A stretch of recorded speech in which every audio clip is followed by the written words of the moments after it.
The metropolitan area of Seoul is growing into a megacity, but at the same time, new social issues, such as widening gaps between industries and regions, are also emerging. In particular, platform companies and database industries and logistics and financial sectors are experiencing mega companies or strong businesses emerging, such as Kakao Bank, and also data-based companies are growing rapidly. In the field of geospatial information, we are seeing rapid growth as well. Among the data, a lot of data is actually related to transportation, eating out, finding restaurants, commuting, real estate, culture, welfare, and etc. And a lot of the data have spatial location related properties. So this kind of data is built, and they're called a data dam. Dams are being developed to promote related industries, and this is actually part of the Digital New Deal policy of the Korean government. And our association has been taking interest in this trend. And next month, during our fall symposium, we will be holding a conference, which will be a metaverse conference. I don't really know that much about metaverse technology, but perhaps my avatar will give a congratulatory speech during that conference. Last year, we utilized Zoom and YouTube for many academic events, and these tools actually provided a new momentum for academic activities. Next year, perhaps Metaverse can provide us with a new opportunity for communication, and perhaps our seminars might change in terms of their format. So I think that around next week, most of the Korean people will receive their second vaccination and will be fully vaccinated.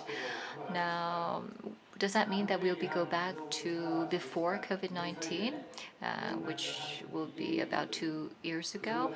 Well, I think that the fear of infection might disappear, but the highly developed non-face-to-face technology will have totally changed the appearance of our cities and academic activities, and also the fabric of our society. University lectures, work patterns, distribution, cultural performances, and sports watching are quite different compared to the past. If you look throughout history, you will find that the pandemic in Greece and Rome 2,000 years ago brought about the introduction of grid-type street networks and sanitation facilities. And 600 years ago in medieval Europe, pandemic had led to geometrical ideal city planning. Also, 100 years ago, 200 years ago, London tried to solve urban problems of the time and respond to the pandemic by implementing sanitation-related measures and a garden city.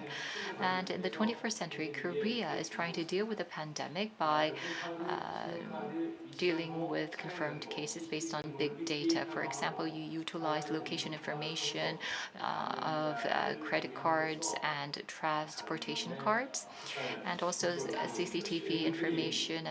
So these are all used for big data to identify and track the movements of the confirmed cases to control the spread of COVID-19. Actually, I think that looking back 150 years ago, this is based on Renee Howard's Garden City, the Public Health Act of 150 years ago, and now it is time to go towards a new transformation. I think that the goal will be data-driven smart cities. Data-based means that it's about planning the process and methods, and smart cities is actually about the physical facilities in the city. The way to advance urban planning actually is to plan for database smart cities. I do believe that urban planning theory has been accumulated and developed over the past 100 years, and I do believe that big changes will be inevitable to these theories. I would like to thank our speakers, Professor Lee Mu-dong of Singapore National University, and also Dave Lindenthal of Cambridge University. Thank you very much for joining us as presenters. Also, Professor Kim Young-gil of University, Professor Lee Hee-jung Jung of University of Seoul, thank you very much. Also, Professor in particular, Professor Lee Hee-jung, she actually worked very hard to contact and invite the guests. And also, she actually is the head of the Big Data AI Research Institute of the University of Seoul. So she is an expert in this field. And also Vice President Choi, thank you very much. And also Professor Lee Jae-sing of Seoul National University, Lee Kwan-wook University of Singapore National University. Also Dr. Choi Jun-young of the Seoul Technology Research Institute. And also Mr. Lee Soo-jae from Seoul City. And Mr. Lee Jong-hyun of Urban Planning, the director of MOLIT. Thank you very much. And also Secretary General Kim Song-hyun and everyone at the Secretariat, thank you very much. I do hope that the future of smart urban planning based on big data, this seminar will provide a momentum for pioneering a new history of urban planning. Thank you very much. 네, 이어서 오늘 Thank you. Let us now move on to the presentations. We have 2 overseas speakers and 2 speakers from home. It will be a total of 4 presentations. The first presentation would be under the topic Application of Smart City Features to Singapore's Planning Practices. We will have Professor Raymond Ong from National University of Singapore to present. He sent us a pre-recorded video of his presentation, but he will be joining us online for the Q&A session. So then, Professor Ong, we would like to now begin the video. Hello everyone, I'm Raymond Ong from the National University of Singapore.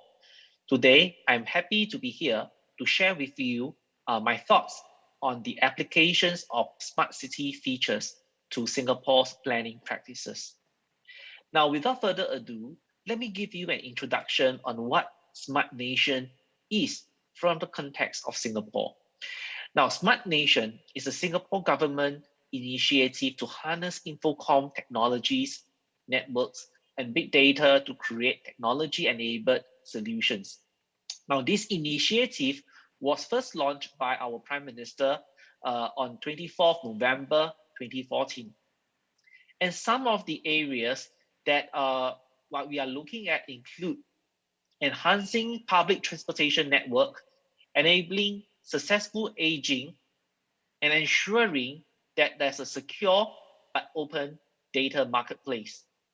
And in particular, we are talking about the Smart Nation Sensor Platform, or the SNSP, which tracks and analyzes data related to housing, amenities, and public infrastructures.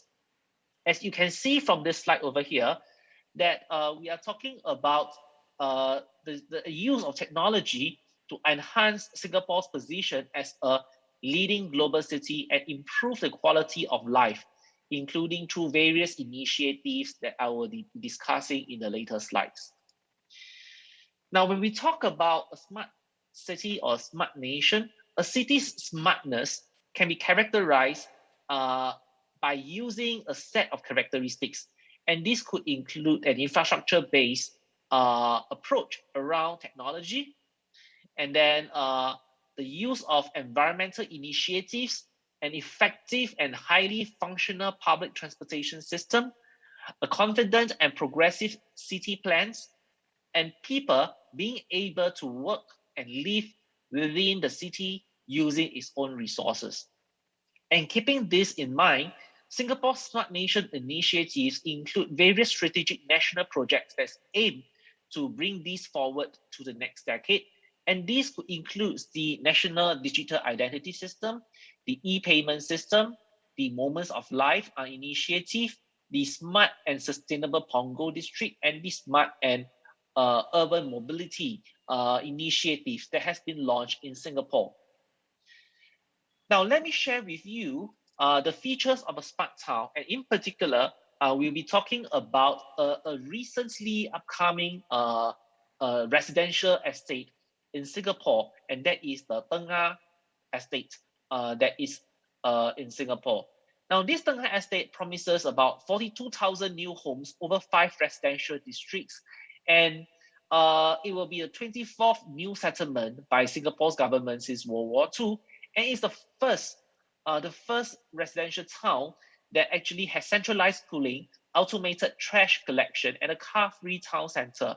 And this was actually featured in the CNN news channel. Now, what are some of the features of this smart town? This include using a smart planning approach whereby computer simulation and data analytics are applied or adopted to improve the way towns and precincts are built and planned for.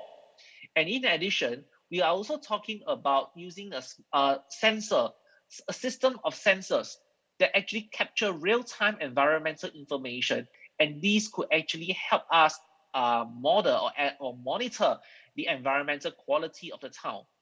At the same time, we're using smart technology such as smart systems to collect and analyze data to optimize maintenance and preempt problems. And in terms of living, smart living involves the use of digital infrastructures in flats to pave the way for intelligent or smart homes. And last but not the least, a smart community whereby data analytics and infocom technologies are adopted for community bonding sessions or bonding efforts. Now, from the industrial aspect, let me share with you another smart district which contains of residential, industry, and the academia. Now, this is the new Punggol Digital District in Singapore, which is dubbed to be the Singapore's first smart business district. This 50-hectare district, as you can see, basically incorporates a business park, an academic institution, which is the Singapore Institute of Technology, as well as community facilities. And it will be powered by an open digital platform, which will collect real-time data from the district, which can be used to roll out solutions such as optimizing temperature in building. And when it's fully ready, this digital district is going to create close to 28,000 digital economy jobs. And this Punggol Digital District is envisioned to be the community playground and green hut for residents. And it also contains a car light precinct, which allows everyone to travel with ease.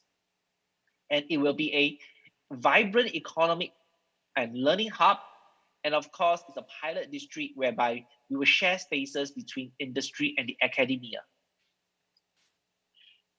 Now, in the context of future urban mobility, okay, we are talking about things such as e-payment systems, whereby we are building up payment services and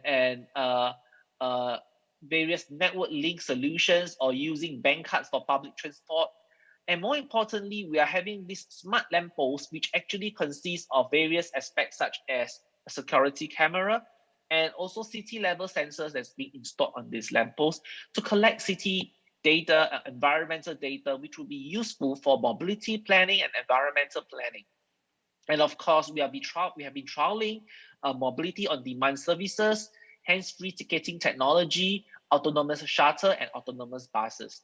Now, all these require a rethink in technology and are very data-centric and data-intensive. And as such, we will expect that the urban planning landscape will be changed to accommodate for these new disruptive technologies or even the new transportation modes that are arising.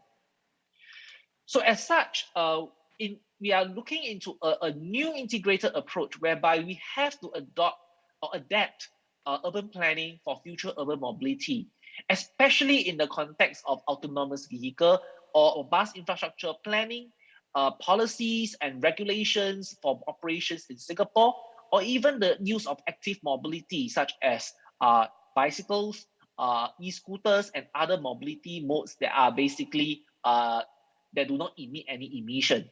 So these are some of the planning norms that may need to be relooked into. And these call for a new approach in transport or urban infrastructure planning. And we are talking about understanding demand.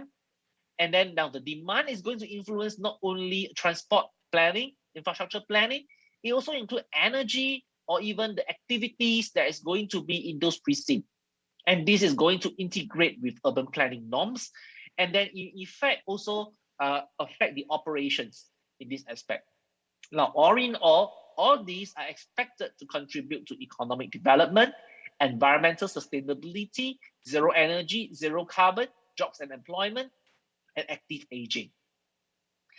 Now, in the next few slides, I will share with you how we actually do adapt urban planning norms for the use of electric vehicles or potentially autonomous vehicles.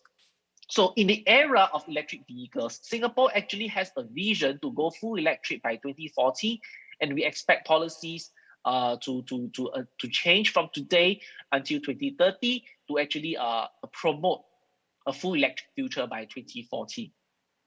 Now, to facilitate the wider adoption of electric vehicles, the corresponding infrastructure has to be established first. However, it's not a simple problem because we have done many trials, but they are very project level wise. There needs to be an integrated urban planning norm or urban transport planning approach to identify, let's say, parking solutions, charging solutions, and how the residential or business district or industrial area is going to adopt or adapt or change with respect to this location. So what we have proposed is that we have done actually a 4-step network for our projects, and we actually look into the demand classification, the type of users, and then the demand distribution. And then we look into how to actually deploy the facility and to plan the urban area around that facility.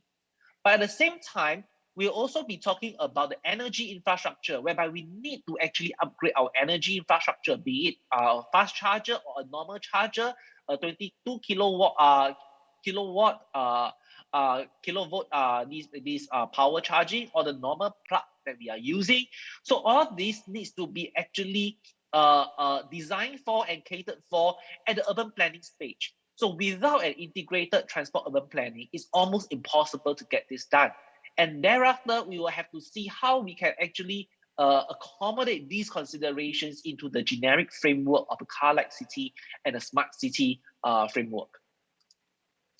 And based on all this, we have actually done forecasts on the potential charging locations in Singapore for the short term and the long term. The short term is because electric vehicle technology is still rather in the nascent stage and is still expected to mature over the next 5 to 10 years.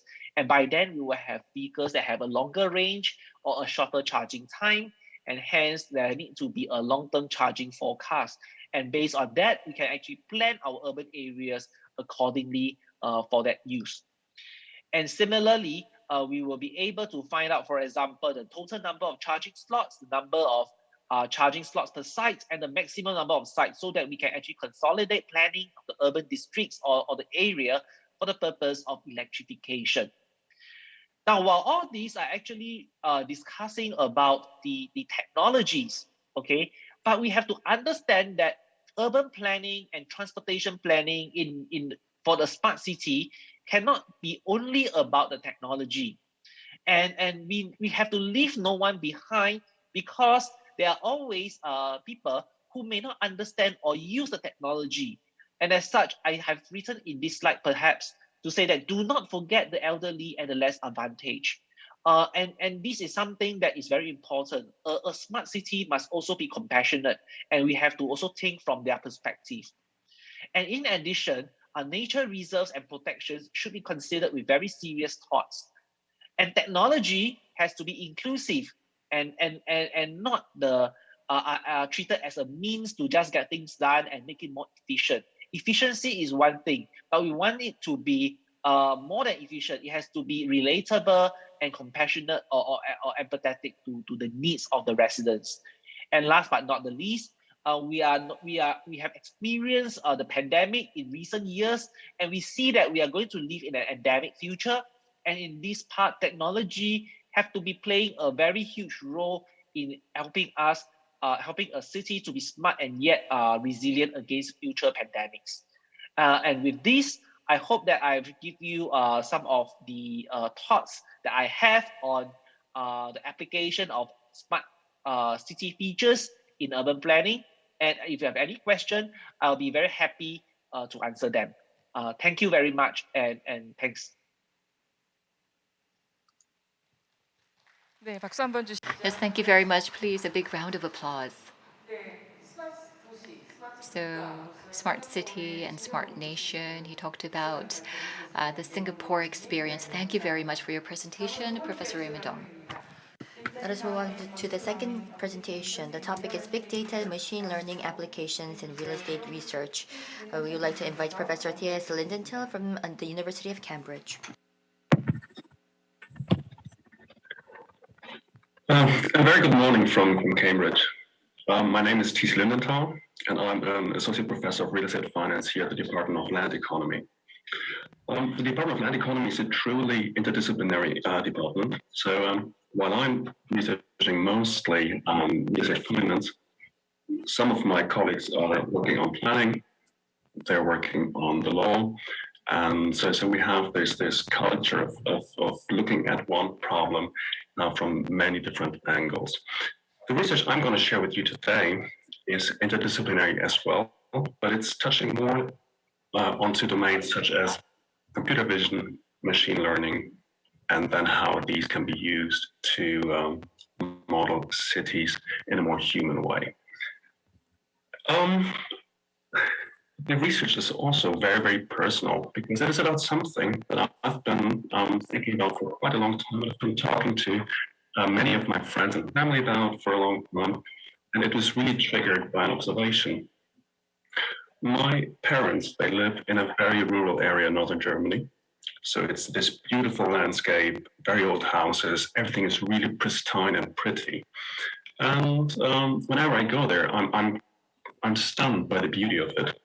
At the same time, I'm surprised because when I just walk out of the door of my parents' house, I can see new development, and it looks like this.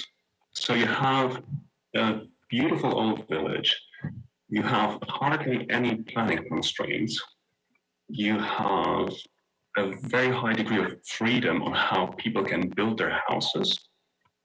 And this is what they built. So this is the view from my parents' door across the street onto a very modern, a very good quality German house.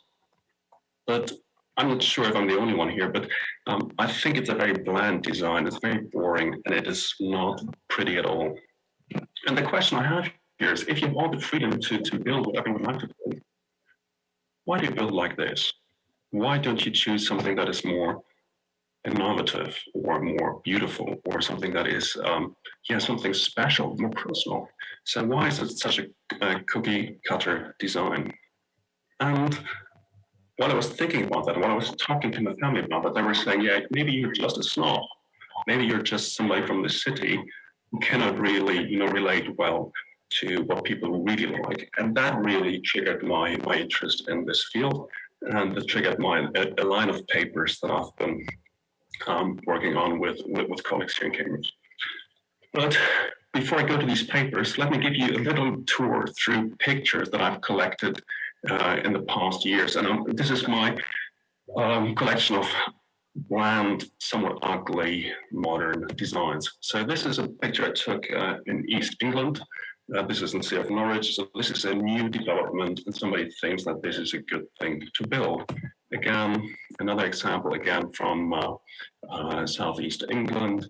And you can have many, many of these examples of developers building large developments which are not really appealing aesthetically, at least in my book. And this is not just a new phenomenon. Here we see a design from maybe the 1970s and 1980s, where somebody put this strange looking detached house next to a terraced house from the Victorian age.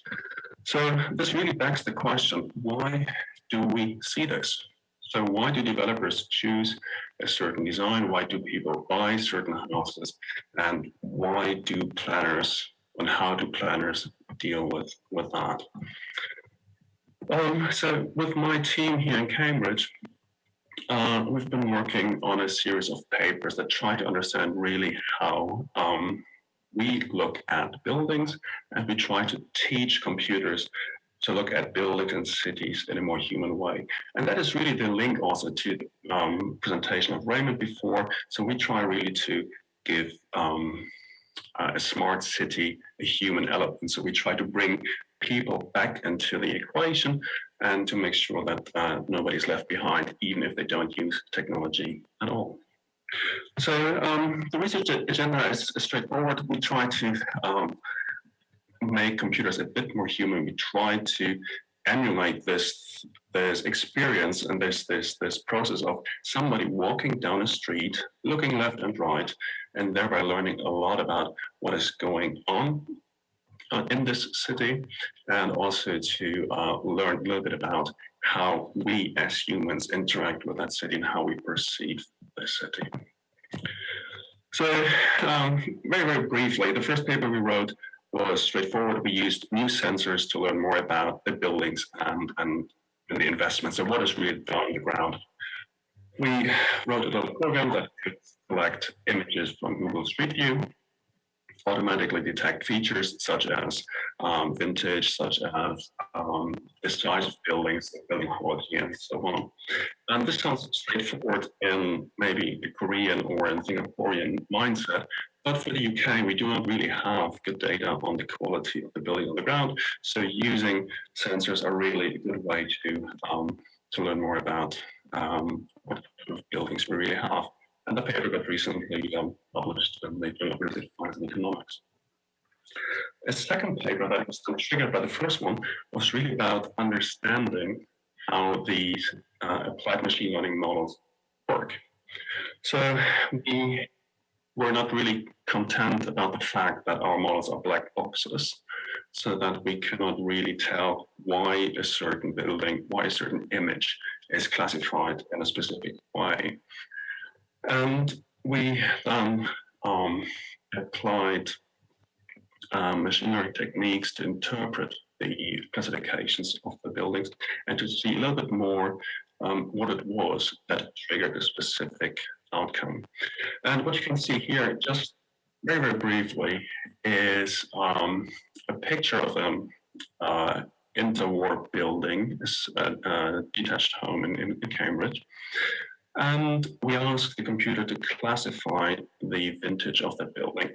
And what we were going after in this research is really then to see which features, is it the doors, is it the windows, is it the roof line, and so on, is really leading to a classification of vintage here.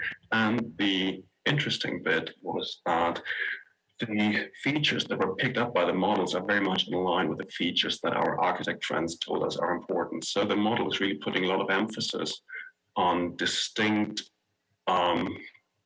elements such as doors and windows and ratios.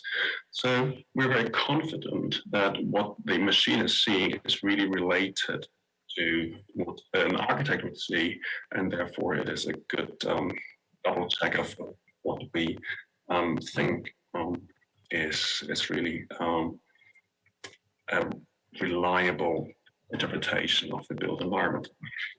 But here we were really treating the machine learning models as black boxes. But the more we talked about it, we thought that, hey, it's not just the machines that are black boxes, it's also the way how humans look at buildings is really not that transparent.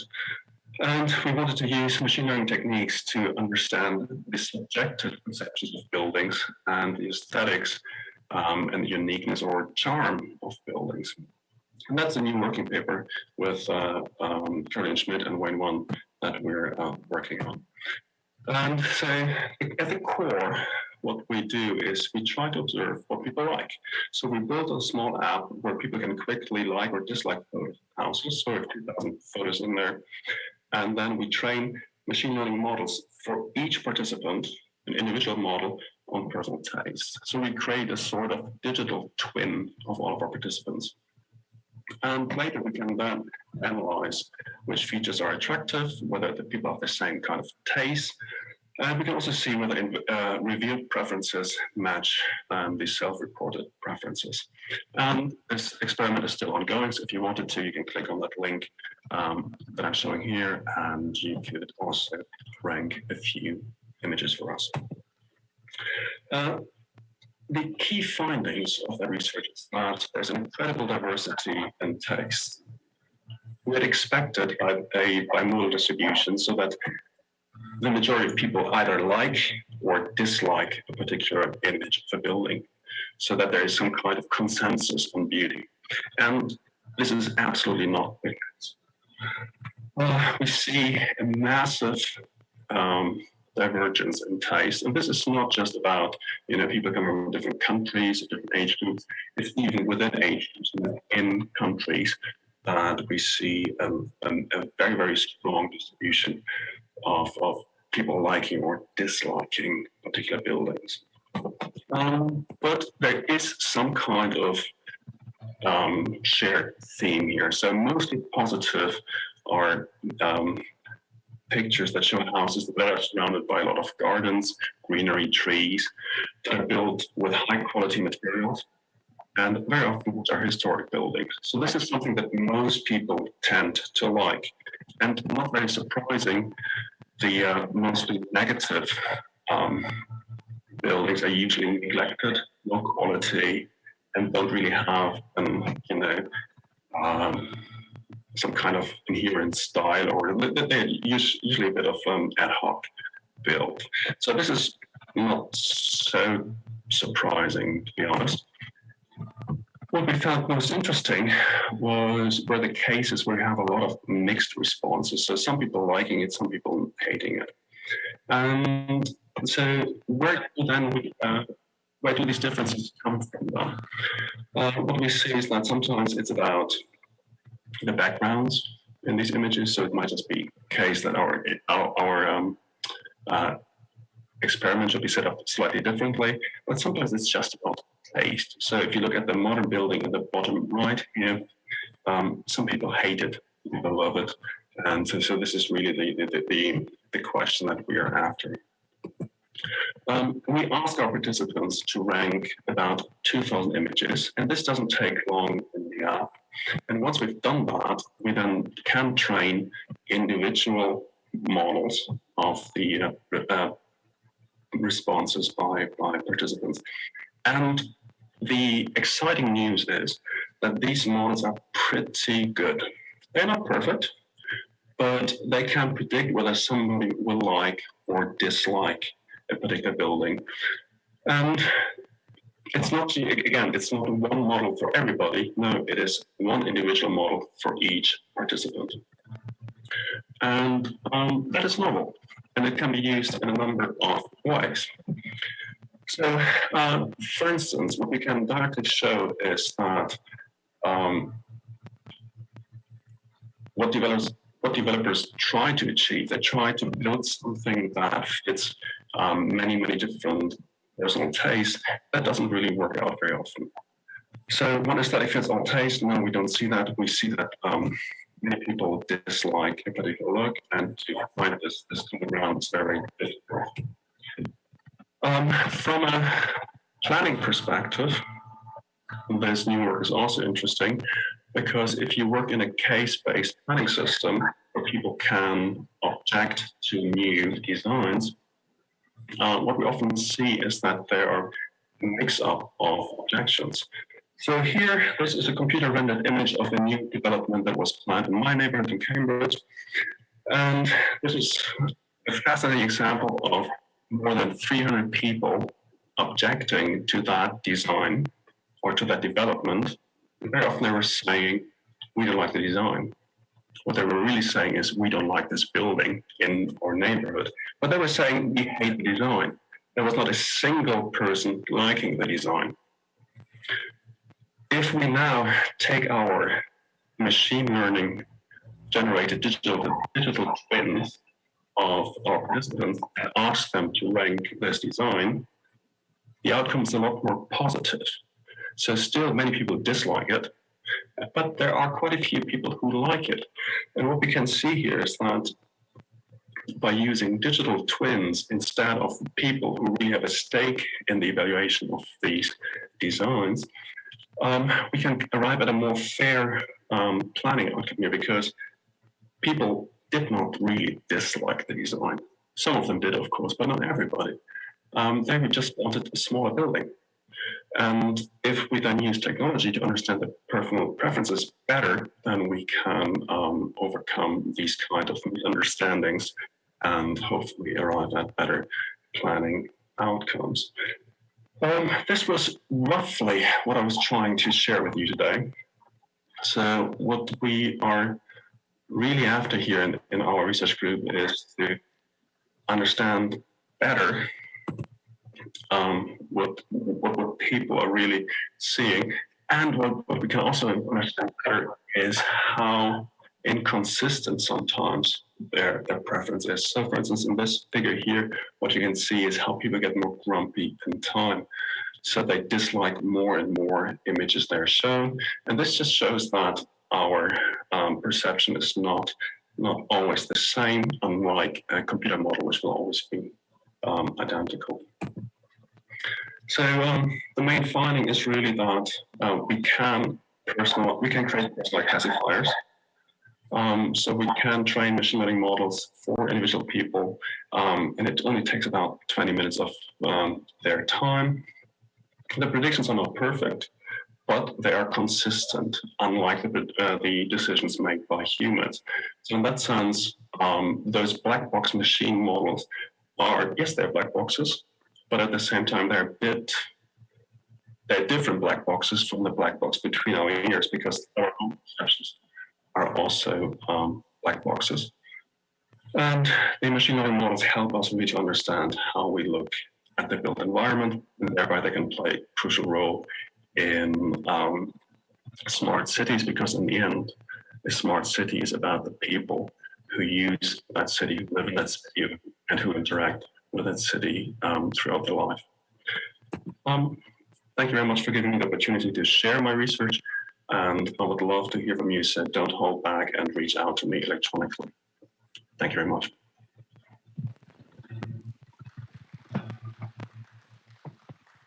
네, 린덴탈 교수님께 다시 한번 Yes, Professor Lindenthal, thank you very much for your presentation. This is an area of heightened interest in Korea. It was about big data-based analysis on land and real estate. Thank you very much for overcoming the time difference to present live for this conference. Thank you very much. Let us move on. 하겠습니다. Let's go on to the third presentation. This will be a presentation on the third round Newtown Project Smart City Basic Strategy and Applications.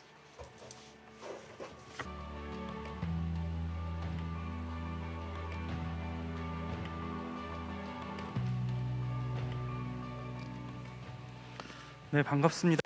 Yes, good afternoon.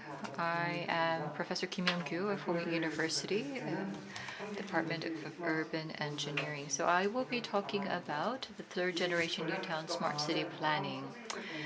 Now, based on the request of LH Corporation, I have been working with the Korea Planning Association for building the basic strategy and application measures. First of all, I'll talk about the main points and talk about also how we analyze the smart city trends and obtained insight. We selected the services and also came up with 6 specialized models. As you know, the third generation new towns are being developed. 남양주, 왕숙, 하남 교산, 고양 창롱, 인천 계양, 부천 대장. 6 areas have been designated as being part of the third generation of new towns that will be developed, and then Gwacheon, Siheung, and Ansan have been added on as part of the third generation new town project. Now, the third generation of new towns is not simply aimed at stabilizing the real estate market, but actually we are trying to make the new towns smart cities. And there have been some technologies and services that have been discussed, and we believe that this is a good opportunity for us to actually test these technologies and aspects of smart cities. So that's why we conducted the research related to the new town, the third generation new town. So we first came up with a vision of the new towns, and also we thought about how we will build a smart city in the new towns to prepare ourselves for the future. And so we did analysis and prior studies. We set the basic direction. We selected the technology services and came up with the ways to apply and expand the services. And also we came up with the plans for application of smart city technology. I will not be able to give you all the details, but I will give you some glimpse of what we've been working on. We first did analysis of foreign cases to identify the current trends of smart cities. As you know, there's the Sidewalk Labs in Toronto and the Woven City of Toyota. So we did an analysis of many other foreign cases, including these two. For example, mobility, logistics, distribution, energy, keywords, and services came out of our analysis. We also did analysis of the smart technology trends. As you can see on the left, there was a SME strategic technology, and the Korean-style New Deal project technology. We had some keywords that we wanted to identify to do the technology trend analysis so that the technologies that we look into meet our needs. And we were able to come up with 11 core technologies for smart cities. Also, we met with essential stakeholders and experts to identify the needs of the citizens and identify what is required at smart cities. We conducted a survey, for example. We had interviews with the stakeholders and the experts to identify what kind of demands or needs exist in each of the locations. Not only that, well, the first and second generation of new towns were looked into, and we thought about how we can come up with the right direction for the third generation of new towns. Security, a safe city, environment-friendly city, and data-driven city was a direction that we were able to come up with after this analysis. So the vision for the third generation of the new town is to create a future city of coexistence and co-prosperity where we can apply a new lifestyle. And so we want to realize a Green New Deal-based carbon neutral city, and also we want to operate an innovative DNA-based city. And so we came up with 8 major smart city services, and also we came up with 6 specialized models for urban innovation. And we came up with initiatives and plans to apply the smart city technologies. So first of all, how we came up with the services that will be applied. We first did a survey and analysis. For example, we looked at the national pilot project smart city services, and we identified whether these are innovative technology-based services or more sophisticated technology services. For example, there is the 8 major areas for the 52 smart city services that we identified, including transportation, safety, environment, energy, business, logistics, etc. And so there were 5 under safety, and there were 7 under environment, and 5 for energy, and for business and logistics and healthcare. There were these specific technology-based services that we identified were needed. So, based on what we were able to identify, we came up with 6 specialized models for the third generation Newtown smart cities. And let me tell you how we will be applying this model. First of all, the first specialized model that we came up with is for the Namyangju Wangsuk district. Well, there's a high potential for applying it to this area, and it's about the public transportation operation system. We want to innovate it so that we can ensure swift mobility and convenience in access.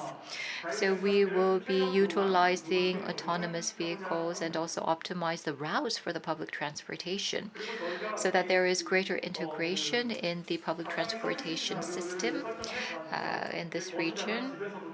So, for example, the users can utilize the PMs from their homes, and then they can go on to take the autonomous buses and reach their destination. We thought about what is most needed here. Smart mobility service, smart street services were what we identified were needed and should be provided to the citizens. And if you look on the bottom right, we will be building the right smart infrastructure, and we will be able to gather real-time data from this infrastructure. And based on the data, we will be able to provide adequate services. Number two, the specialized model here is a digital New Deal education innovation model, and it will be applied to the Namyangju Gwangsuk Second District. So there will be a smart edu park that will be created as a foundation for lifelong education and making this a lifelong education city. So there will be integrated space creation that will be the direction for the city.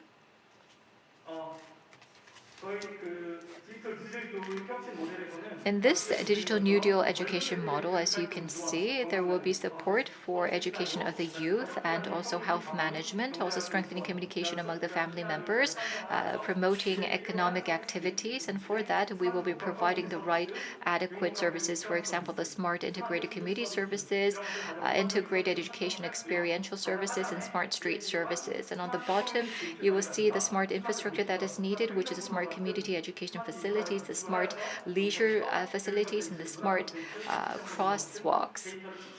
And also from these infrastructure, we will be collecting data, and the data will once again be reflected into the systems and services. Number three is the logistics and distribution innovation model, which will be applied to the Hanam Gyosan district. This is to optimize the operation efficiency of the logistics system and also to ensure accurate delivery services 24/7 in this innovative city. And for this, we will be establishing the infrastructure, for example, smart containers and etc.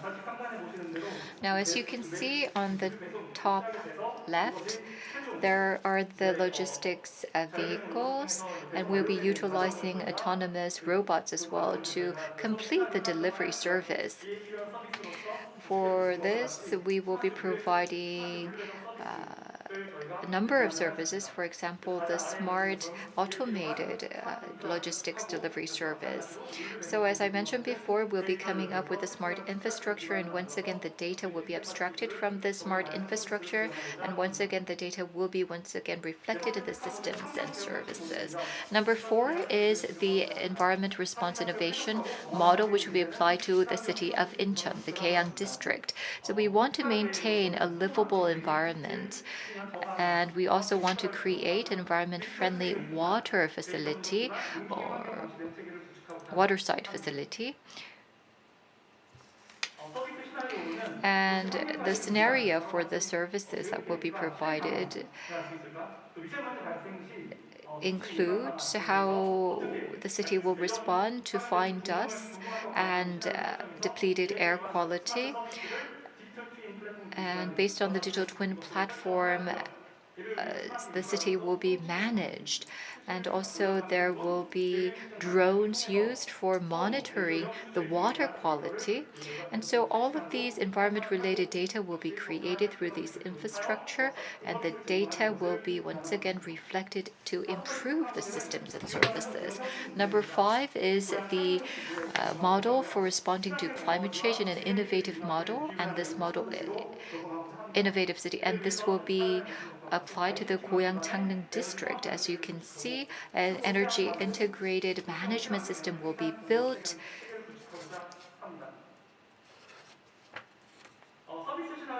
If you look at the services that will be provided, first of all, energy data will be collected and the energy usage and volume will be analyzed.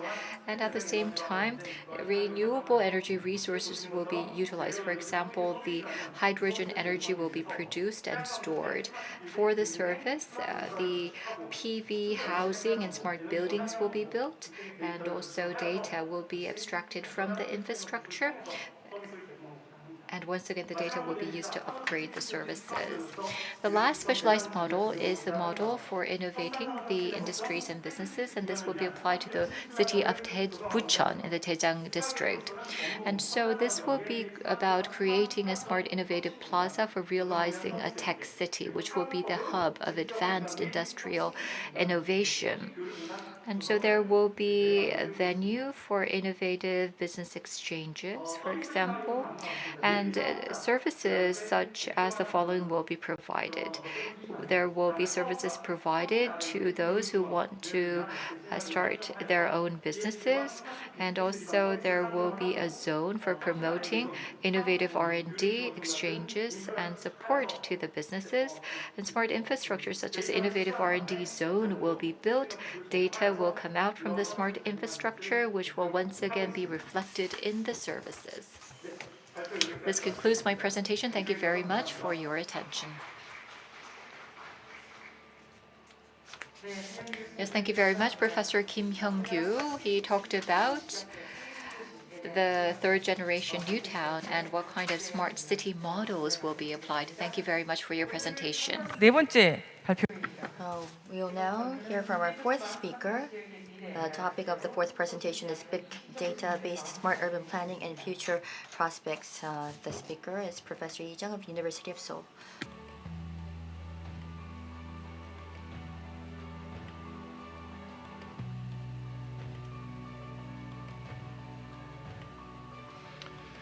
네, 안녕하세요. 방금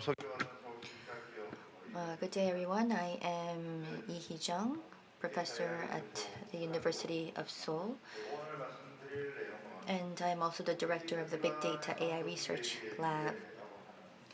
In my presentation, I want to talk about the future prospects of the big data-based smart urban planning. At the Davos Forum, it indicated that we will be seeing a hyper-intelligent and a hyper-connected society. In other words, that we will be becoming a smart or smarter city. But when we say smart, what is smart in the first place?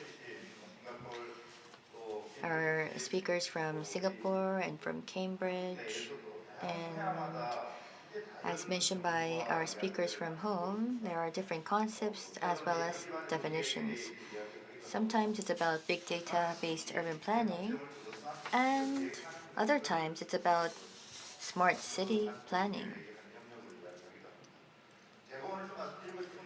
And the point that I would like to make today is that it's important to understand what we mean by smart urban planning. In addition to today's moderator of the panel session to follow, Vice President Choi Mong-bun, and with the colleagues at Seoul Metropolitan Government, we decided to engage in this research to understand what would smart be all about for Seoul in the future. And as you can see here on this slide, we thought that in this research, the smart city would be a city that solves urban problems quickly while answering to the diverse needs of citizens. And there are also views that when we say it's a smart city, it would be about having an urban process in place and solving the problems, or having a smart process in place. A smart city planning process consists of many phases. But I think that there may be different views on the phases. So I wanted to present my view on that process. The first process, or phase one of the process, would be UPIS, or Urban Planning Information System. From 10 years back, urban planning was about utilizing data and information. And there were discussions on how we can well utilize this information, which led to the foundation of the Urban Planning Information System, or UPIS. This system starts off with digitizing the information. And with information becoming data, we can analyze the data collect the data in a convenient fashion, and we can also assess the data, making urban planning more intelligent than in the past. So I believe that this is probably the first version of SMART for urban planning, but there were many challenges because the system among systems were different, and the data management system was different depending on the city. So we thought that maybe we should go one step or one layer higher to the national level rather than just focus on the cities. And that led to the Korea Land Use Information Platform, or KLIP. This platform is a national platform. The government decides on the standard of the data, and integrated services and data connectivity was the focus. Whenever we engage in urban planning, what happens is we have to collect the data and survey the data, and it takes a lot of time and effort as well as costs. However, we believe that with this integrated platform, we may be able to save costs as well as time. So that was the objective of this KLIP. And yes, it did achieve its goal in shaving costs, in addition to an economic value of 25 billion. So it lessened the administrative burden, it cut costs, it saved time, labor as well. So this was the second evolution of the so-called smart city. And with the cloud, we believe that the system will be upgraded one step further to increase the scope and scale. With the second generation KLIP, urban planning started to once again evolve to move on to the bespoke phase based on big data. In the industrialized world, it was about the minimum safety and sanitation that should be guaranteed, and it was about offering basic infrastructure. So those were the times when urban planning was centered on the supplier. As was mentioned by Professor Lindendale, in the future, we need to become a human-centered city. And we also need to be a city where we do see some personalization in the localities.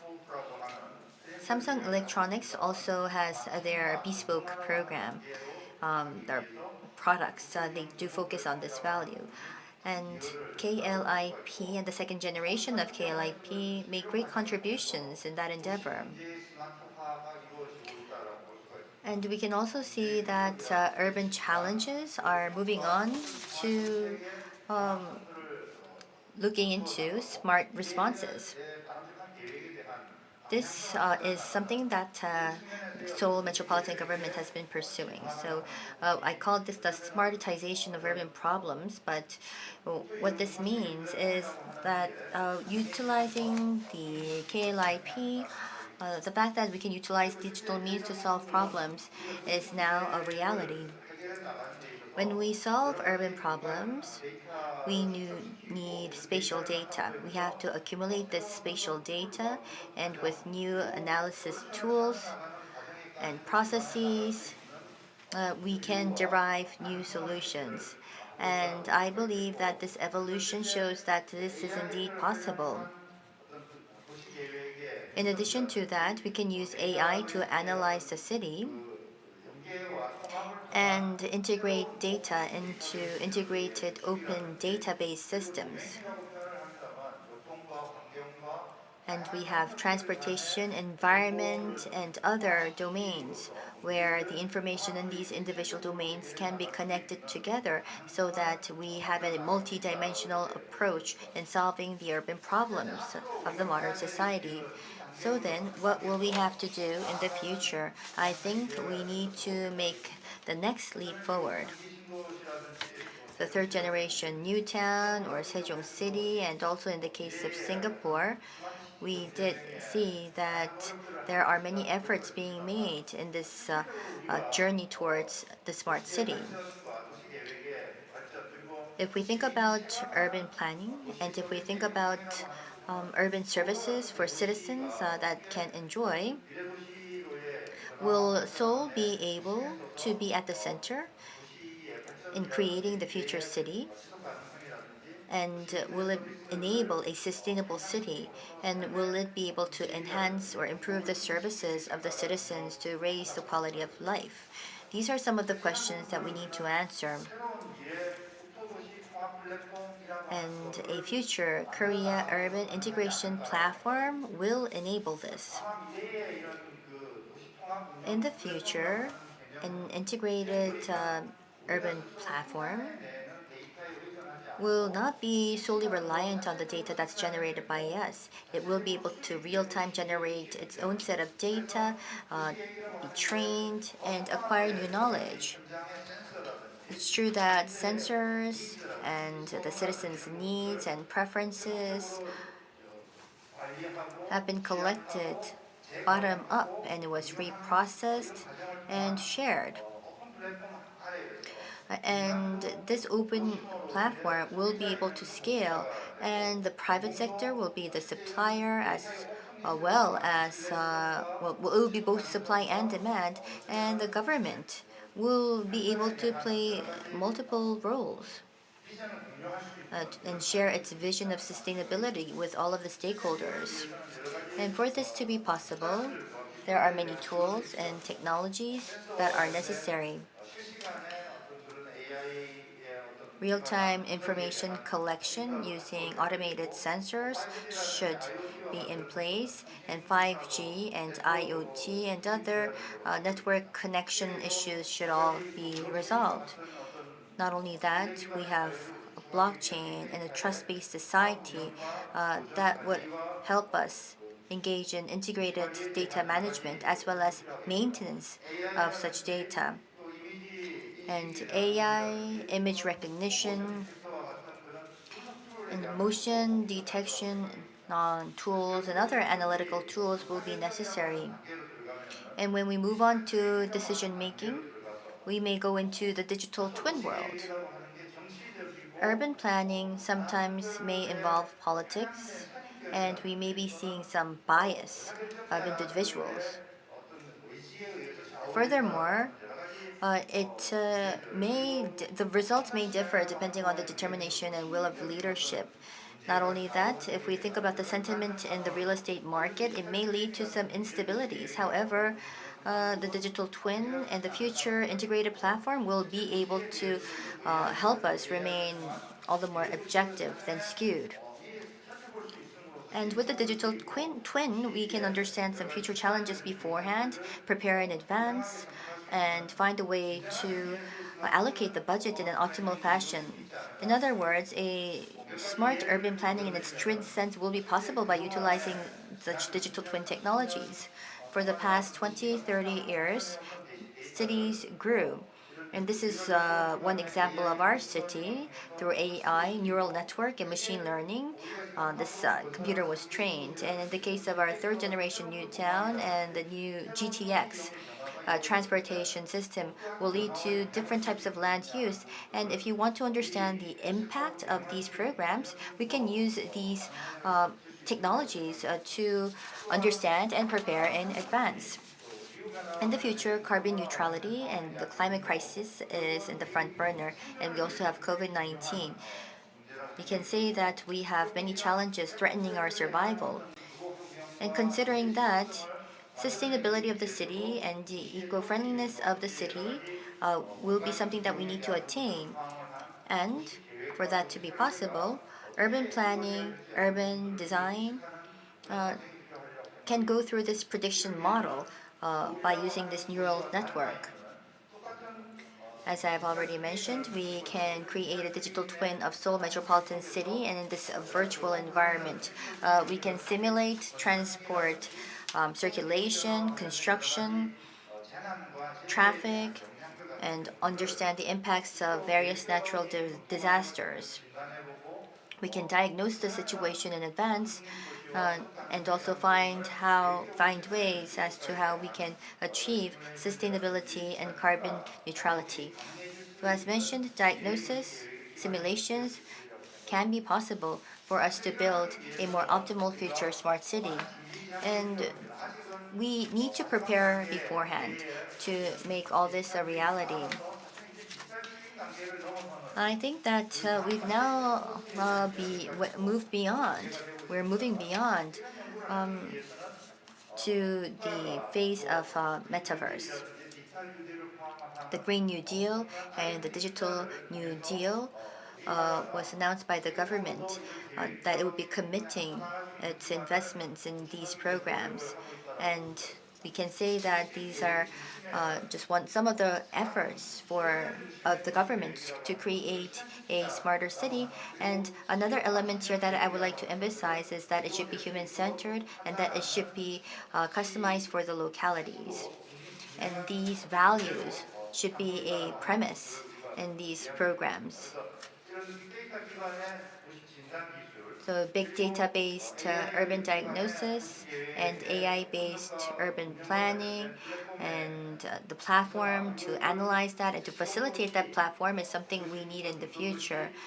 And we have big, middle, small cities where pilot projects may be possible. And I know that we already have R&D efforts underway to find the optimal pilot destinations. And we have environment, traffic, data collection, reprocessing, analysis, and utilization. And these are all a part of the program that we have. And through these processes, we will be able to create the third generation future-oriented land and urban integration platform, making and creating a truly smart city. The future city and the smart city requires consensus of citizens because it's about creating a future where everybody will live happy lives and also an environmental friendly and sustainable city where diverse values coexist. It should be an inclusive society. And with digital twin technologies, and to go one step further with metaverse technologies, we will be able to put in place a robust plan. So the digital twin, metaverse, and other urban planning response and management systems and the efforts to create these systems will come in handy. So the Living Lab and other feasible programs or customized efforts will help us truly realize this future smart city. We can demonstrate, trial, simulate various cases to realize the future that we want.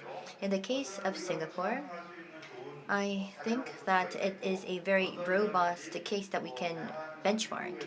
And we know that these efforts are underway in many advanced nations, including the UK, and we should take note of these efforts. And I believe that big data and artificial intelligence are already changing many parts of our lives. We're talking about post-COVID as well as the with COVID era. And we know that future changes will be expedited with accurate prediction and analysis by using big data in IT. And by doing that, we can reduce the trial and error and provide a customized and a wise society centered on humans. And with that, let me end my presentation. Thank you. 네, 이정 교수님 대단히 감사합니다. Thank you very much, Professor Lee, for your presentation. It was an invaluable presentation to understand the true big data-based smart city. We went through all of the 4 presentations. We'll now take a 10-minute break and then move on to panel discussions. Thank you.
네, 지금부터 We will now begin the 2021 WSCE Future of Smart Urban Planning based on Big Data seminar panel discussion.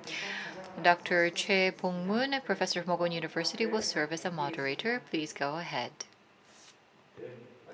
Yes, good afternoon. I am the moderator of this panel discussion from Mogon University. My name is Choi Bong-moon, and I am also the vice president of the Korea Planning Association.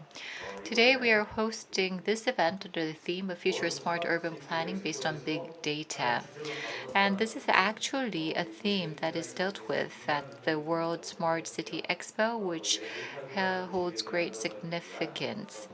Now, I think that we are now talking about how we can utilize data and build the cities based on data. And in terms of advancing smart cities and planning for cities, I do believe that this will be a continuing trend. And the four presenters today touched on various topics, but there was something in common. The presenters talked about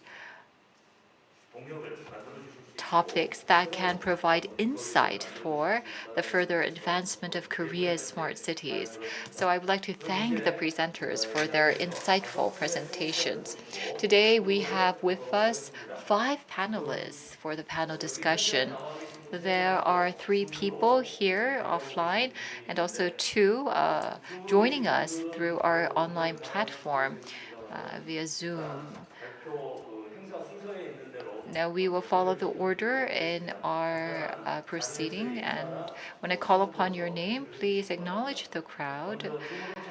First of all, joining us via Zoom, we have Professor Lee Jae-seung of Seoul National University. Yes, hello, I am Lee Jae-seung of SNU. Thank you very much for waiting and joining us. From Singapore, we have with us Professor Lee Kwan-ok of the Singapore National University. Yes, hello. Yes, very nice to meet you. And also, we have 3 people joining us here on my far right from the Data Science Center of the Seoul Technology Institute. We have Dr. Choi Jun-young. Thank you for joining us. And also from Seoul Metropolitan Government, Mr. Lee Soo-jae, who is in charge of big data. Thank you very much for joining us. And last but not least, from MOLIT, in charge of urban planning and policy, we have Mr. Lee Jong-hyun. You don't have to be too careful in greeting them with a round of applause. Please applause away.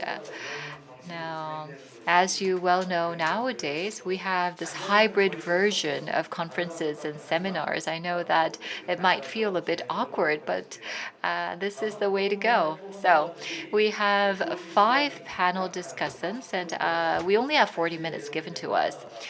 And all of the presentations were very insightful and interesting, so I don't think that we will have enough time to touch upon all of the aspects that were mentioned. But I would like to give 5 minutes first to the panel discussants. That way, we will be able to hand over the microphone to the presenters as well before we wrap up. And if you have any questions for the speakers, then also make sure to identify that it is a question addressed to a particular speaker. So first, I would like to ask those joining us online to comment. Professor Lee Jae-seung, please go ahead. 네, 안녕하세요. Hello, everyone. Thank you for all of the 4 wonderful presentations. Rather than posing the questions on the individual presentations, I just want to give you my overall impression, and I will pose one question to Professor Raymond Ong. First of all, I think that there are many ways to look at the smart city, and as was mentioned by Professor Lee Hee-jung, it could be a data-based or there are many efforts that are being made to make the right decision based on various scientific means. We have a lot of data that we can use right now, and we can process that, and we can seek insights by utilizing various methodologies. And whether it be administration or whether it be in the private sector, such insights are being used, and I hope that we can drive even fruitful results or outcome from this. But of course, we don't only have a rosy future. There are challenges along the way and many hurdles along the way. So these new data methodologies, how can this be utilized in urban planning in a systematic fashion? I think that we need maybe the light institutional framework to have us and enable us to take advantage of such new data-driven technologies. So once again, I think we need a consensus as well as an institutional framework to make sure that we can take advantage of all of these new options. And as was mentioned by Professor Lindenthal, I do know that there are more possibilities in using imagery.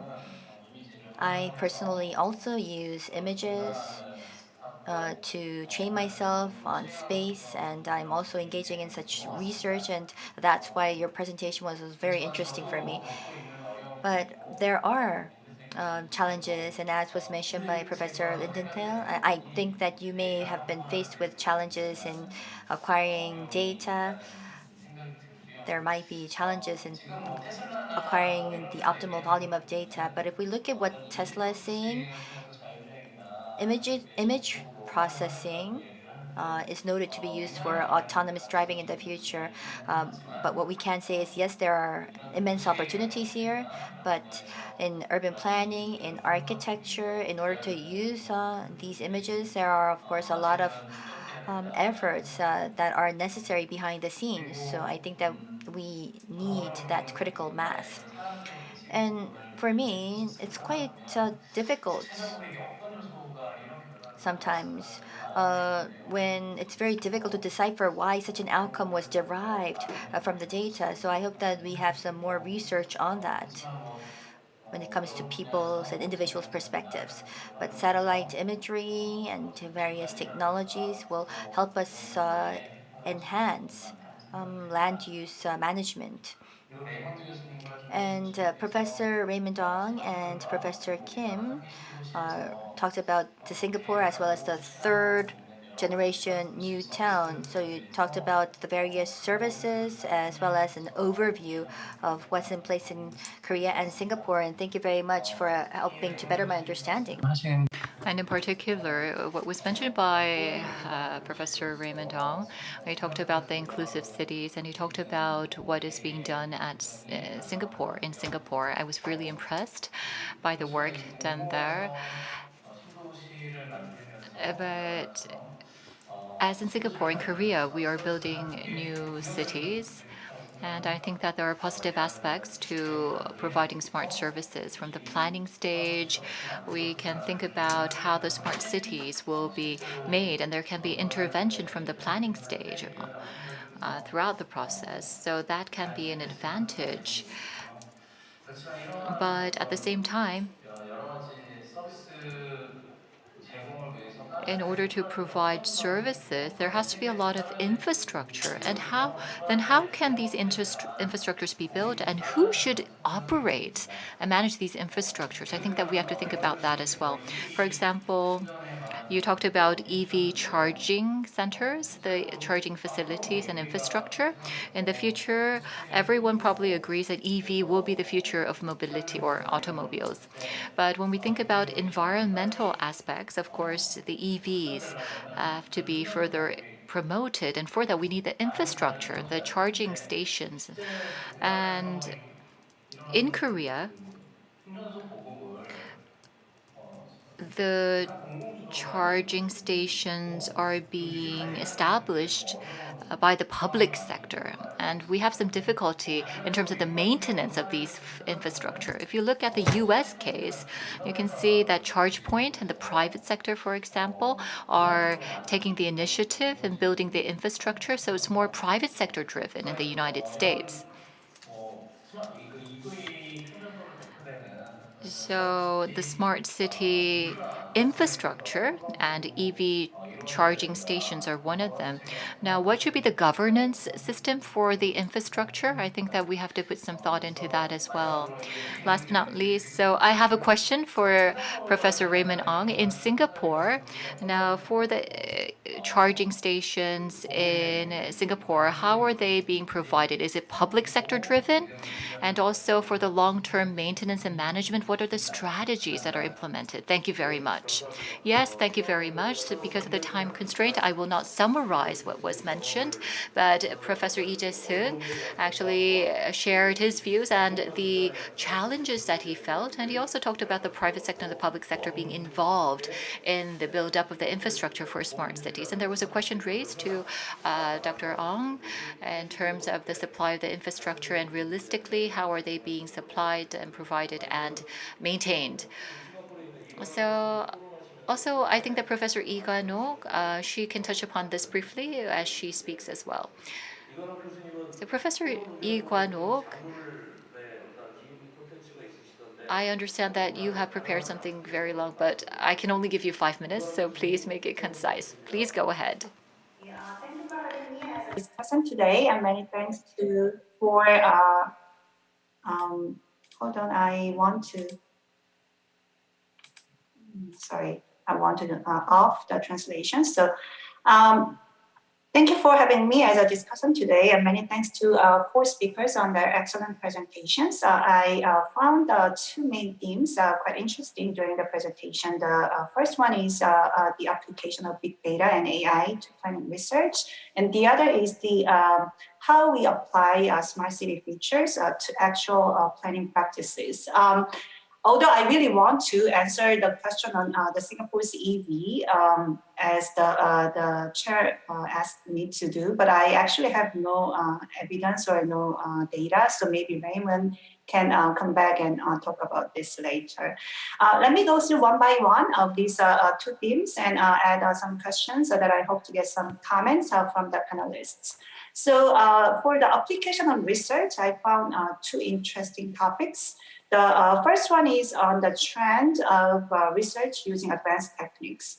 So this has introduced his research agenda that take advantage of machine learning techniques to identify subjective perceptions of buildings and built environment. Although his analysis would be based on the big data, it seems that the most responses in his application are from the anonymous participants. If this is the case, there may be some selection and precision biases, and I guess this can be a critical issue for most similar research projects. So I would appreciate if this can give some comments. And another related topic is on the public-oriented platform for potential big data and potential to expand this big data. Professor Hee-jung Lee introduced the Korean Land Use Information Platform and Seoul's Smart Big Data Open Platform. They look quite impressive in terms of their coverage and public accessibility of the urban data. This kind of data base is expected not only to save huge administrative costs, but also to significantly contribute to R&D opportunities. One question that I had is whether it is feasible to expand this even with the private-based data. As we all know, the social media platforms such as Facebook, Instagram, and Twitter have a lot of trendy urban data, such as hotspots, while ride-hailing companies like Uber or Grab and telcos such as SK Telecom own invaluable information of people's mobility behaviors. So how could we incentivize collaboration with the private sector, and are there any challenges? Now, as mentioned earlier, the next theme is on the application of smart city features to planning practices. Here again, I found two main topics. The first topic is on which feature of smart city planning we have applied so far. So for example, with the Singapore's Smart Nation case, Raymond talked about how future urban mobility system makes people's travel more efficient in terms of time and energy saving.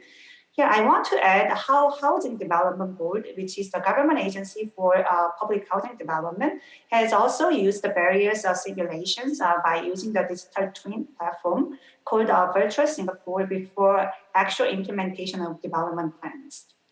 Seoul case gives us some important lessons for how to use big data and related analysis from the beginning of the planning process, especially at the stage of identifying issues and formulating visions of the cities. Although only briefly mentioned by Professor Lee, Seoul has used the word crowd and language analysis, and this is really advanced technique than the simple survey. So could save a lot of administrative costs. At the later stage, artificial intelligence simulation could be applied to 3D simulations for the urban planning process. So again, this can save a lot of cost, in my opinion. So here, my question is a bit naive. Why do we do the big data-based smart city planning? In particular, what are the tangible benefits to the government? So if there is any chance, I'd like to hear comments from the panel on the cost and benefit of this smart city application in the planning practice. We all know that the developing smart city features and practically applying them involve huge public costs and resources. So we have to make sure the benefits outweigh the costs. The final topic is on how practical smart city planning application has been in different parts of the world and what we should prioritize with the limited resources.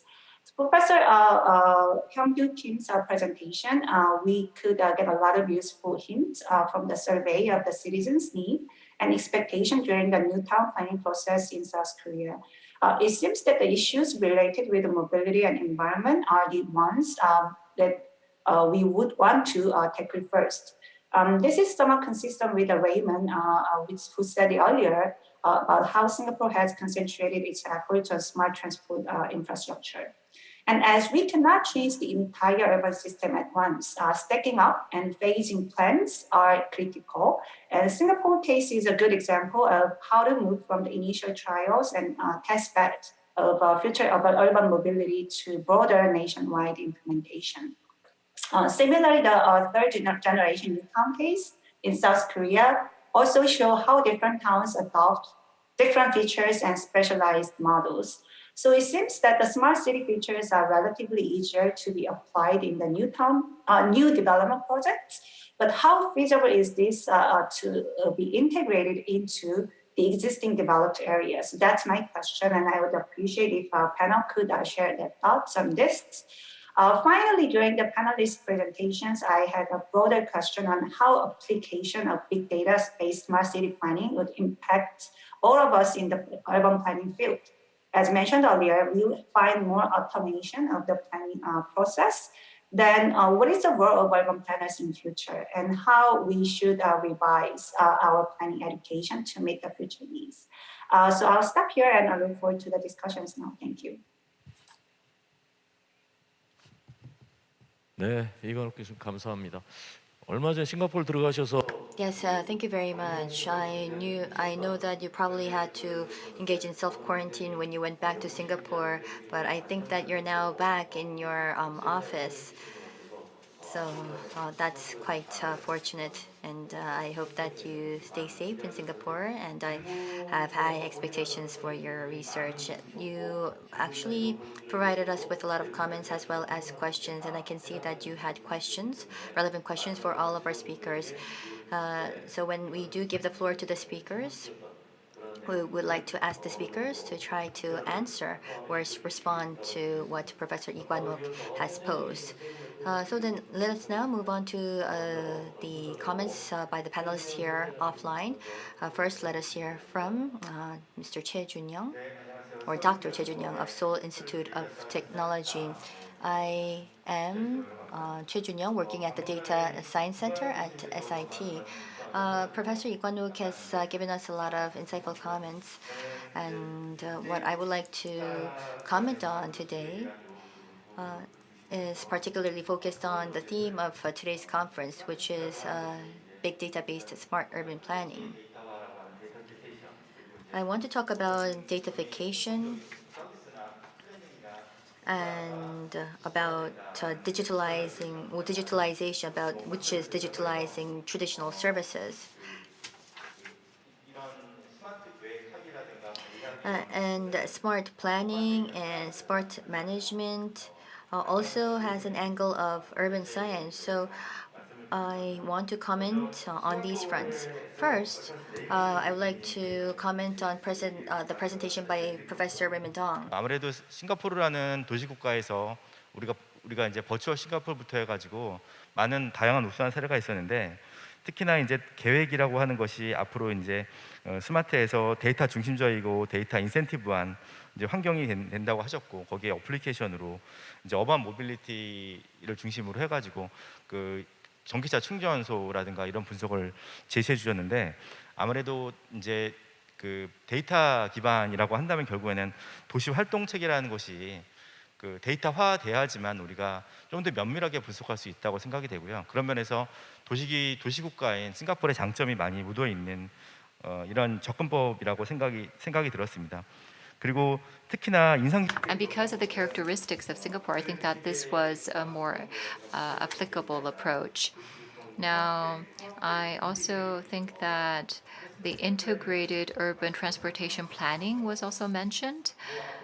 And now, I think that all the different fields of the city will be integrated further, and transportation will be integrated with other aspects of city living.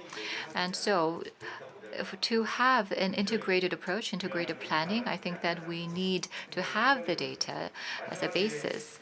So that was my takeaway from the presentation. Now, also, you talked about the inclusive city, and when we are planning for a smart city, well, up till now, because of the many different conditions, I think that we utilize individual data, and we also reflected demographic features, for example, the data regarding the gender or the age or the income level. So it was not really an integrated data, but we try to utilize the data that we had to provide services in a more equal manner. Now, Professor Lindenthal talked about machine learning and real estate. Machine learning is receiving the spotlight, especially in urban planning these days. So with regard to objects and images, it's classified through machine learning. And in the past, in many cases, there were areas that were just qualitatively analyzed. However, with machine learning, there are new ways to analyze the situation. We did see many literature and presentations at KPA as well on machine learning, meaning that this methodology is probably quite well rooted in this sphere amongst the academia. As was mentioned by the speaker, with regard to the black box approach, sometimes it doesn't seem as clear, and also the process of driving outcome or the output, sometimes it may not seem as transparent. But as this speaker has mentioned, it's about finding a more consistent way to build and to make decisions. And if we can do that, there are some skewed or biases to human decision making, but with machine learning, of course, human must be at the center. However, if we do want consistent decision making, well, we think that there are some good positive possibilities in machine learning. And our third presenter talked about the third generation Newtown. And the presentation was by Professor Kim Young-kyun. Thank you very much for the presentation. Now, the third generation of Newtown development is greenfield development. It's building a city in undeveloped land where people do not yet live. But this is an environment that does not have data, so it's difficult to collect data when there is nothing there. So you have to build the services, you have to build the specialized models to apply to these new towns. And as it was mentioned by the presenter, as the services are developed and operated, sufficient amount of data has to be collected and reflected once again back into the services, and monitoring has to consistently take place. But what I want to mention is that at present, we are under the pandemic situation, and many things have changed. Among one would be that there is more non-face-to-face activities. For example, in the past, we would go and eat in restaurants, but now we are just taking out or ordering food from our home. So we really have to prepare for the post-COVID-19 situation and optimize the services. For example, in the third generation new towns, there are many representative services. What caught my eye was the delivery robot service. And within the apartment complexes, such non-face-to-face remote logistics services will be provided. And I think that these types of services actually will be a daily norm in the third generation new towns because it will be the post-COVID-19 era. Now, the Audit Agency of Korea conducted an audit on smart cities, the third generation new towns in Sejong City and the Busan Elko Delta, and also the existing towns and cities are what we have to take interest in going forward. In terms of thinking about the future smart city features, we also have to think about the costs associated with running these smart city related services, or else we will not be able to have sustainability in providing these services. So we have to keep our eyes on the costs as well. And also, as we open up this era of smart cities, someone will have to manage and operate the smart cities. I think that not only the public sector, but also the private sector has to dive in as well. So we really have to think about who will be in charge of what. For example, everything will be data-driven, but really who will be taking care of what and who will participate. We have to think about that as well. Roberto Lee talked about big data-based urban planning, and it was about what SMART is all about. And particularly, he talked about how to solve urban problems with SMART methodologies. If we look at transformation, for instance, right now with ICT data and traffic data, we are able to engage in and also complement demand survey. So in that sense, we can actually utilize smart technology to complement traditional methodologies. VR simulation utilizing image, I think also can replace a landscape simulation of what we've been using in the past. And last but not least, I do want to mention that MOLIT is to begin a big data-based smart urban planning research program soon enough, and I hope that all of these findings and insights be reflected in these programs. And once we can do that, I think that we can make all of this more feasible in the cities. And because, well, I am with the Seoul Institute of Technology, but I want to say that Seoul, or the metropolitan area, plays a pivotal role as the capital city. And I think that standardization and exchange of data is something that's necessary, and we need to provide the right platform to make that possible. Yes, thank you, and I do apologize for not giving you enough ample time, but thank you very much for that comprehensive comment. And moving on, we just heard from those in research and academia, and let us now move on to a distinguished guest from the public sector. First, we have from Seoul Metropolitan Government, Director Lee Soo-jae. Yes, I am with the Seoul Metropolitan Government. I am in charge of big data. My name is Lee Soo-jae, and I would like to thank the four speakers for their excellent presentations today. We are talking about the future of smart urban planning based on big data. Seoul City also has a 6X strategy to develop smart cities within Seoul. Now, we talk about data-based smart city planning, but I think that sometimes we don't discuss data sufficiently enough when we talk about smart cities. The reason I'm saying this is that in the era of smart cities, data is most important, but we really have to think about the flow of data more. So first of all, I would like to mention 4 points. First of all, in smart cities, we need to have an integrated data management.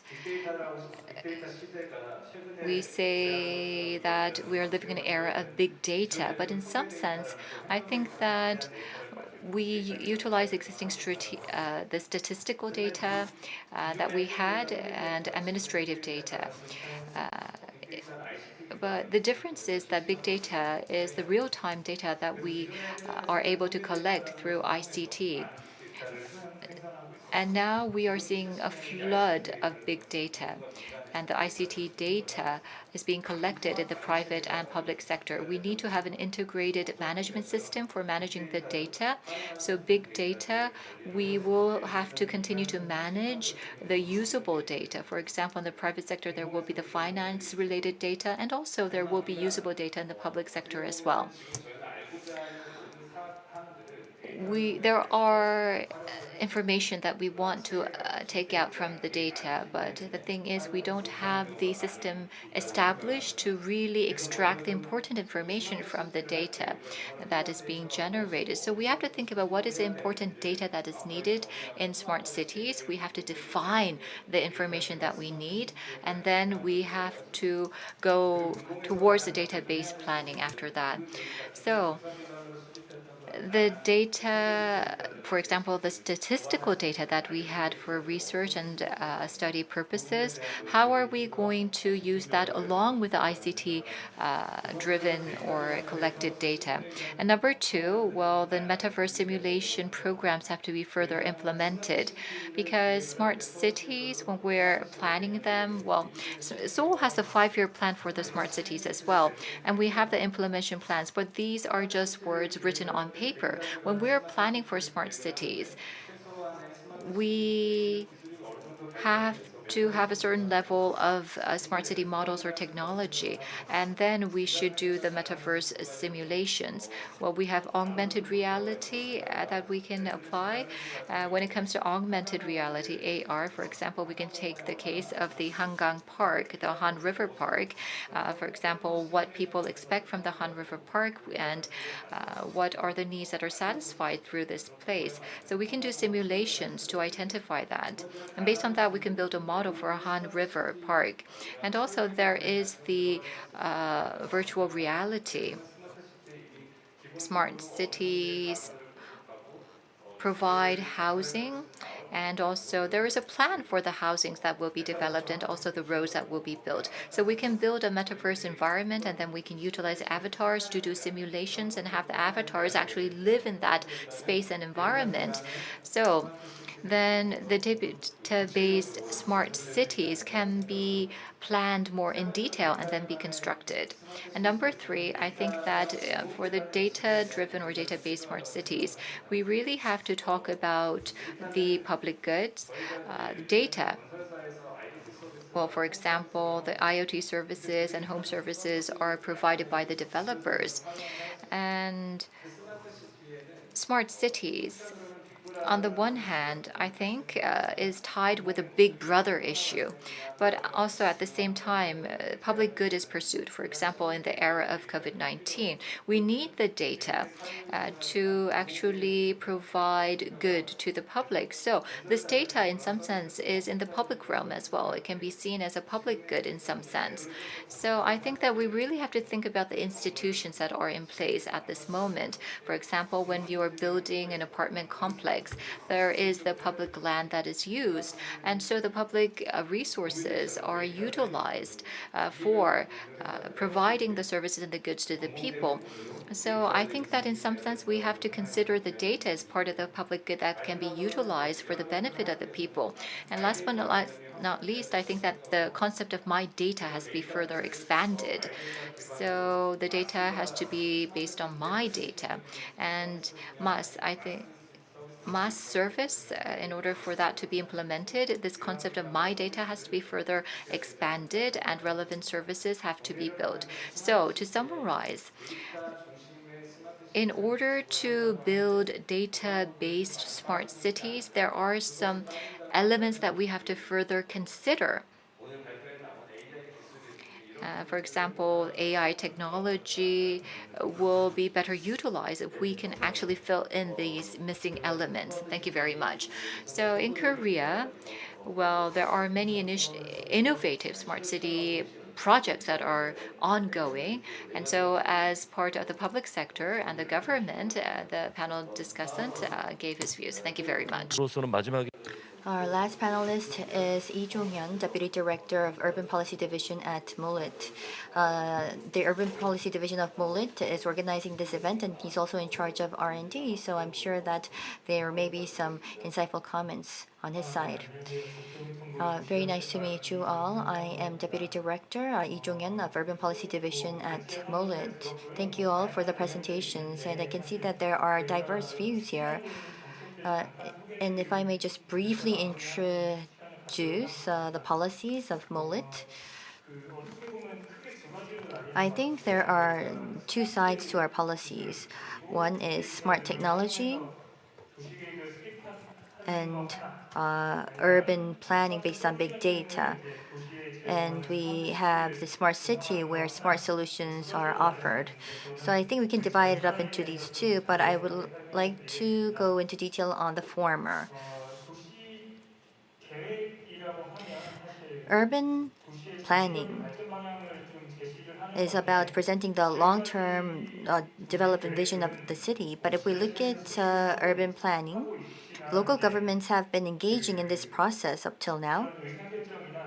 However, key decision-making or key judgments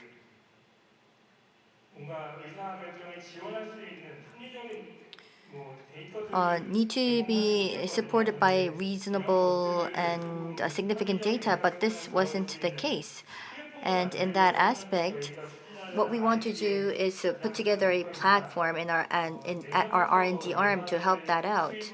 We will be investing the budget starting from next year, and we have a 5-year project to be conducted, and it's about putting together an urban planning platform. When we engage in urban planning, we first diagnose the city, and we identify indicators to understand the current status of the city and monitor that.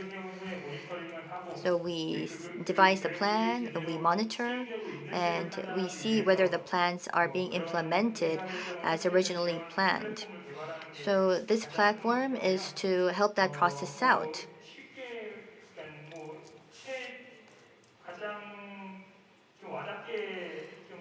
And to simply put, let's take the example of parks or roads. When you want to create parks or roads, it's important to understand the most frequented areas by the citizens and have these parks and roads located in such areas. And to make that decision, it's important to have that data, and we want to have that data on this platform so that it can be shared and utilized by urban planners. Right now, we are still in the initial phase of policy division, but we want to start this program next year.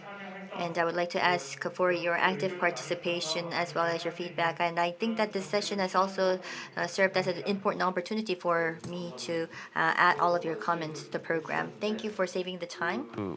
오늘 Today, we heard about the third generation of Newtown development and also the urban planning R&D project. I think this is the first time that we're talking about this in a public discussion venues, and I do hope that we have more opportunities to deal with these topics.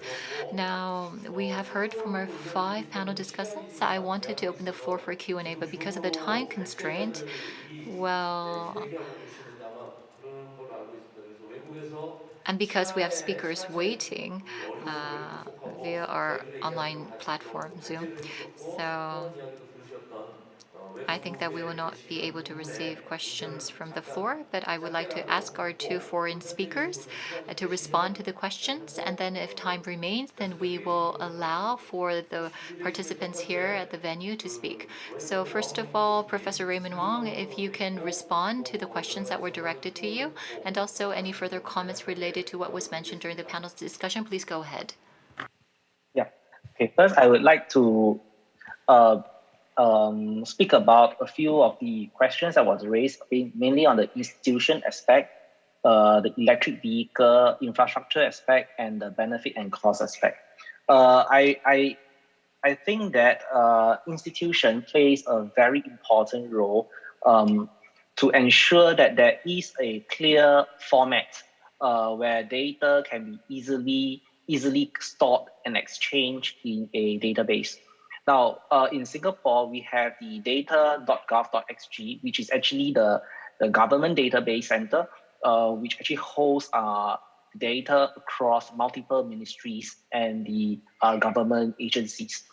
Now, so basically, all our government and public data are aligned and are common. So I could be from a certain ministry and I could actually get access to another ministry's data, provided that they agree to share the data. And we can actually do collaborative work across multiple ministries. Now, the challenge that I see, based on my own experience, is that when it comes to private data, it becomes much more challenging because private companies actually have their own considerations in sharing data. So this is where I think a marketplace or database platform would be very important to actually share private data that is less sensitive, but will actually bring better good for everyone. And the second question that I would like to address is that on the question on the electric vehicle charging infrastructure.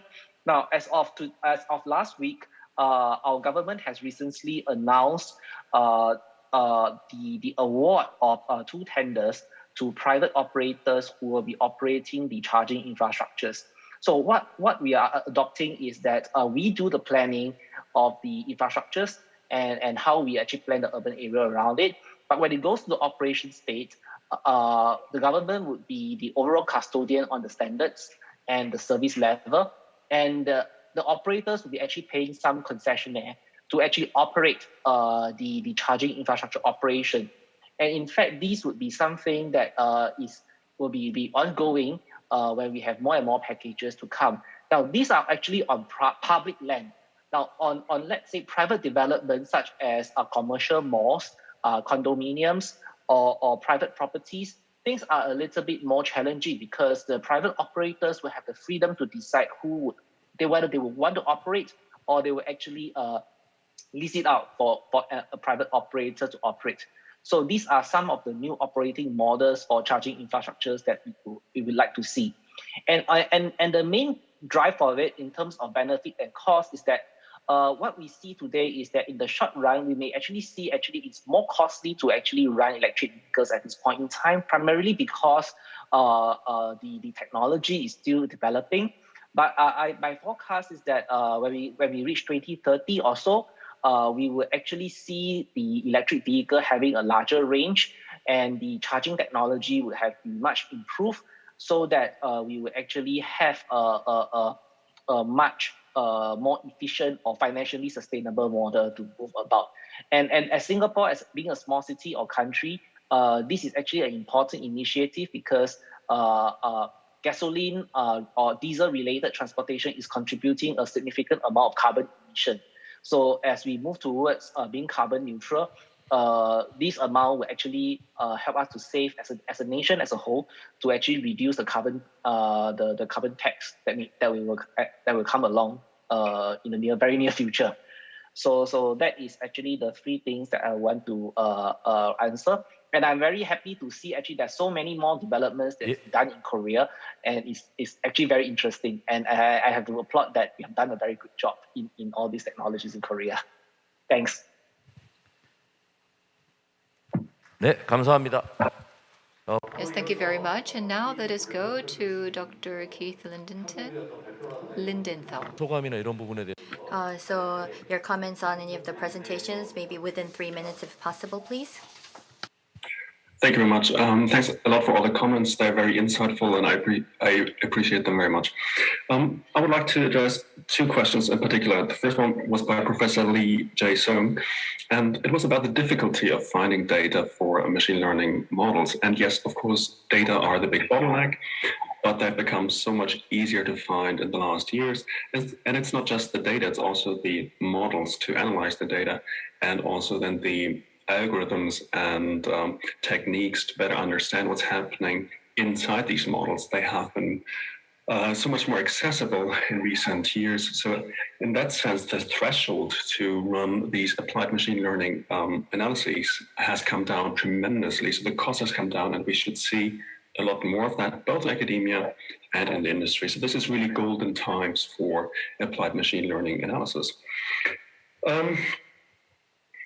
Addressing the point by Professor Lee Kwan-ok about the representativity of our work, obviously, those people that we selected are not representative of, let's say, a new development at any place in the world. But this is not really the point that we try to make. What we try to do is we try to find a way to model individuals. So not a one-size-fits-all approach, but to really be able to extract the preferences and the perceptions of humans, and not as a class, but on their own. And that, I think, is really a new and big and challenging thing, because if we talk about, let's say, the metaverse simulation systems that Yi Soo-jae has mentioned, well, what do we throw into these simulations in terms of our concept of those people who then later use a park or who later use a new development? And I think we shouldn't just throw in one representative agent there, but we should then try to model the differences across people more carefully. And that is really my main insight from the research we've been doing, is that we shouldn't treat everybody the same. Thank you. 예, 감사합니다. 박수 부탁드립니다. Yes, thank you very much. 그리고 발제를 하는 Yes, today we had so many excellent insights provided, but unfortunately we were not given sufficient time. I apologize for not being able to open the floor for Q&A. Now, the presentations and also the panel discussion will be provided to you via YouTube, and also the main points will also be provided through our organization as well. So I do believe that also, if you have any further questions, please contact the speakers, and I ask the speakers to faithfully answer their questions. So once again, thank you very much to the speakers and the panel discussants. I apologize for not being able to give you another opportunity to speak, the people here at the venue. With this, I would like to close this session. Thank you very much. 네. Thank you. We heard from our 4 speakers from home and abroad, as well as from our 6 panelists.